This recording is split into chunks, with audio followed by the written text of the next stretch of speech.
I will begin, as Agnon used to call it, with a jocular story. A story that happened in the 1960s. Shalom Bechor Shitrit, he was the Minister of the Police, and he was a judge previously in Tiberias, and he wanted to meet with some politicians in the south, and after he said what he had to say, they said to him, the participants said to him, Honorable Minister, tell us, what does this have to do with the affair there? And there was a big scandal, the Lavon affair at the time.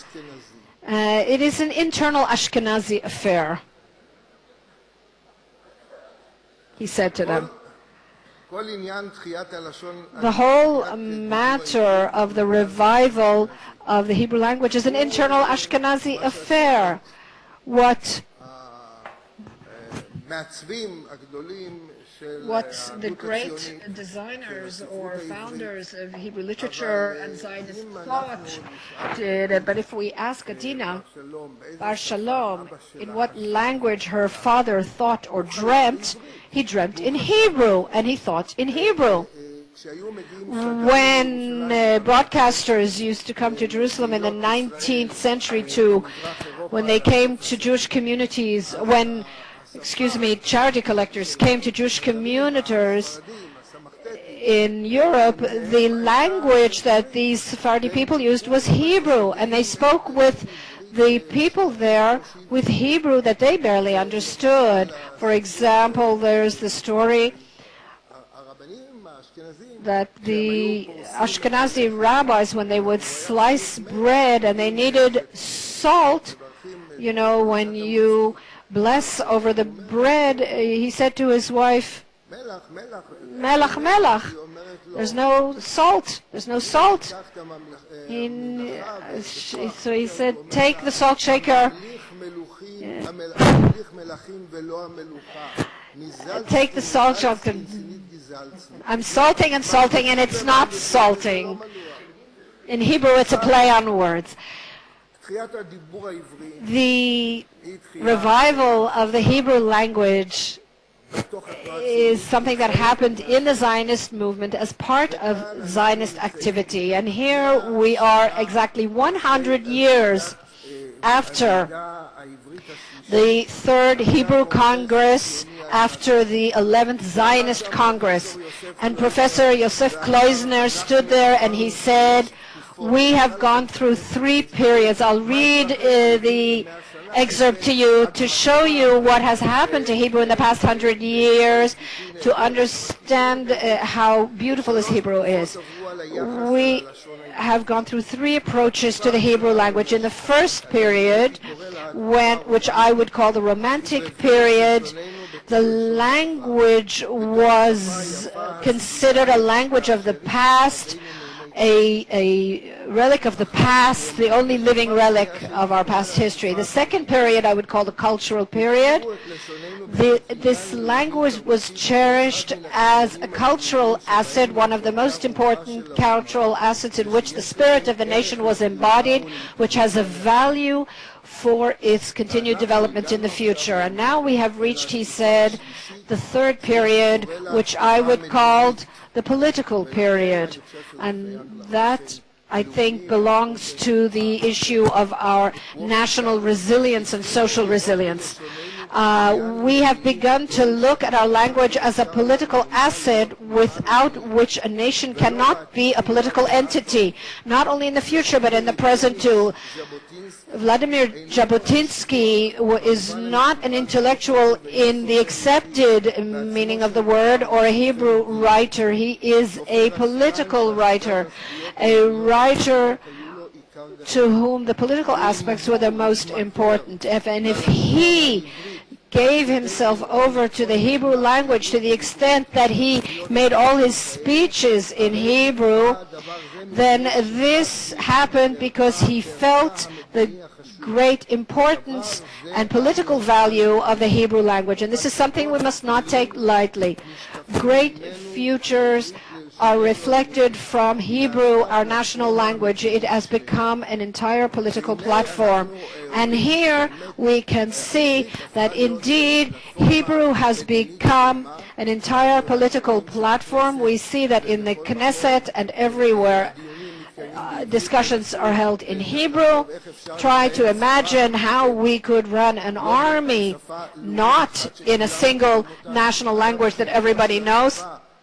And the part of the army, by the way, in the introduction of innovations in the language, the whole matter of vehicles, and when you come to the garage, all the parts of the engine are all in Hebrew because the mechanics were trained in the army and they used Hebrew words. And that is something that I would say is, despite the fear of the Americanization, and I am well aware of the situation. When I go down the streets of Tel Aviv, I immediately go back to Bnei Brak because the names of the shops in Bnei Brak are wonderful. They use phrases from the Torah to describe modern shops. But I am concerned, and by the way, we can live, as Professor Yovel said. He said that, quite rightly, that a person learns to live in a state of doubt and in uncertainty. And I'll give you an example from my part as a member of the Academy of the Hebrew Language. I was a member of a committee for the introduction of new words in the area of transportation and aviation, and a subcommittee for airports. And we were meeting in the offices of the airport authority, and we were a number of people, and we were arguing over what to call that path that goes off the main parking lot runway into the parking area, the taxi area. And the gentleman was smiling, and I said to him during the break, I said, why were you mocking us? Why were you laughing? And he said, look, woe to the pilot and woe to the navigator that will not use the official English word for that matter. All pilots in the world have to know those terms. So why are we doing this? Why? That is the rule, but we will make the new words. We need to have those words in our language. And Rivka, who is the president of my university, and I'm very proud that we are both from Ben Gurion University sitting here on this stage, 3 in fact. And imagine during surgery, if you're going to use brand new Hebrew words to refer to something. But we know that Yaakov Rotem fought for the innovation of these new words, nevertheless. But what I'm concerned about, and I will talk about that during the little time I have left, my concern is regarding the connection to the Jewish bookshelf, the connection of the active, living Hebrew to the treasures of Hebrew culture. That is the greatest achievement of Hebrew literature and of all the cultural activity in the area of literature. That is the intertextuality, that wonderful thing which means that everything has a double lining, as it were. If, for example, I use the word to look at someone like a rooster, which is a Hebrew expression, that is a phrase that I know where it comes from.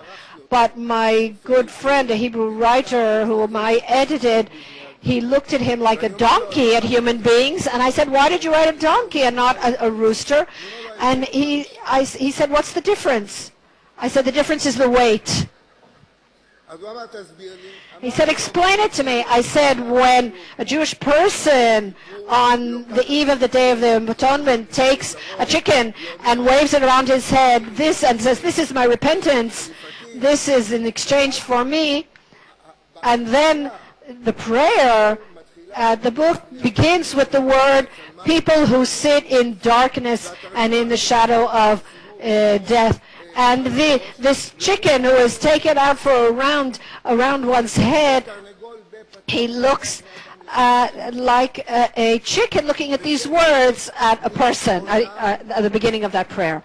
And that is part of a living, breathing world, which I assume my children are still familiar with, and Adina's children and grandchildren certainly are familiar with it. I don't know what's happening with your children.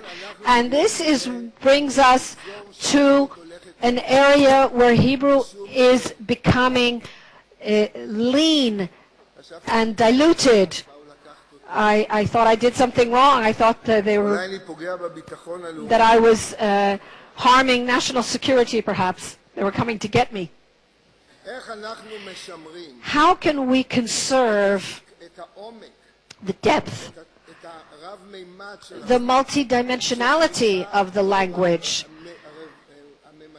Most of the dimensions of Hebrew have their source in the ancient Jewish literature, which for the most part is religious literature. How can we maintain this process when Bialik begins his translation of Don Quixote by a paraphrase of the book of Job? And he paraphrases the book of Job with the first sentence in the translation. I am a teacher of Hebrew literature. I'm happy in many places. I'm happy to say that in Beersheba now. And people ask me, what do you do? And I say, I translate Hebrew literature into Israelis.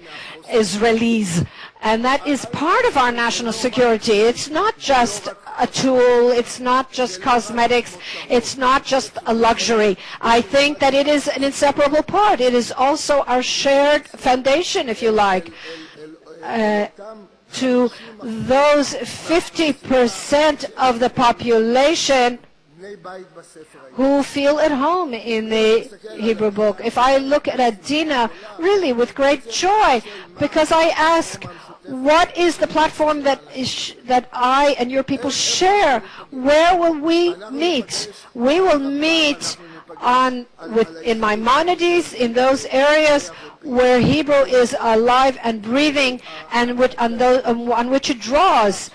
This weakness, this leanness is terrible. When I say to my students, how many words do you know for friendship? So they say there's Chaver and Yadid, both of which are friend, and I think you know that the difference between these two words, if it includes an intimate relationship or not. But then they tell me there are also friends with benefits, which in Hebrew is called Yaziz. So, when you have no choice, you have friends with benefits. So somebody got up and said, there's something else. There's also something called Yatzitz. That I've never heard of. What is that? That's when I go to abroad, he comes to water my plants. A special friend. So there's a wide range of words. Real, Yadid, Makar, Amit, different levels of relationship so I can describe, and not just my friend bro. And I think our ability, one of the important things, is to find a way to foster the ability of people in the 20th century who chat and tweet and are involved in all kinds of international affairs. But you can be not only a citizen of the world, you can also be a Jew and a member of Jewish culture and Israeli culture in your home. And I fear, and with that I will conclude, that a newspaper like Haaretz is one of the greatest agents that is fighting against the unique character of our society, of one that draws on its ancient sources. It is not a coincidence that its economic supplement is called The Marker in English. What is that? And I think that despite the fact that I have been I was asked to hear as a kind of light entertainment, and I'm talking about things that are not important, I say to you ultimately that on the day that people don't remember who the Prime Minister of Israel was and who the Chief of Staff was, and I see that my granddaughter is being taught who the generals and so on were in all the, but Altman and Agnon and Uri Tzvi Greenberg, they will be remembered, as David Avidan said, who also will not be forgotten. We are the politicians of language, and we will continue to exist after all the politicians are no longer with us and all the regular problems have changed and disappeared. Thank you very much.